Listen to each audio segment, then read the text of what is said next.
શું તમને કૂણી, પીઠ, ખભો, ગરદન, ડોક અને શરીરના અન્ય કોઈ પણ ભાગમાં દુખાવો છે? શું કોઈ લિગામેન્ટ ઇન્જરી થયેલી છે?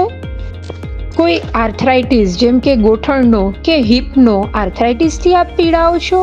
શું સંધિવા, કંપવા, લકવા એવી કોઈ બીમારી છે?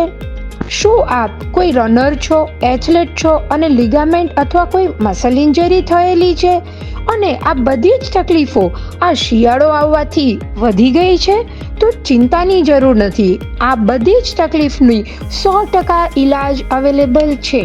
આજે જ મુલાકાત લો Rays of Hope super speciality physiotherapy clinic, કે જ્યાં બધી જ ઓર્થોપેડિક પ્રોબ્લેમ્સ માટે એક ડેડિકેટેડ ફ્લોર અવેલેબલ છે. અમારી પાસે આપની સારવાર કરવા માટે ઇન્ડિયન અને ઇન્ટરનેશનલ એડવાન્સ્ડ ફિઝિયોથેરાપીના ઇક્વિપમેન્ટ્સ અવેલેબલ છે. પ્લસ અમારી એક્સપિરિયન્સ ટીમ કે જે મેન્યુઅલ થેરેપી અને સ્ટ્રેન્થનિંગથી પણ તમને સાજા કરી શકે છે. તો રાહ શેની જુઓ છો? આજે જ Rays of Hope super speciality physiotherapy ક્લિનિકની મુલાકાત લો, કે જ્યાંના ડોક્ટર્સ 15 વર્ષથી વધારે અનુભવી PhD ધરાવતા છે અને 15+ ફિઝિયોથેરાપિસ્ટની ટીમ છે. ક્લિનિક ફૂલ ડે સવારે 9:30 થી રાતના 8:30 સુધી આખો દિવસ તમને ઓપન મળે છે. So add quality to your life.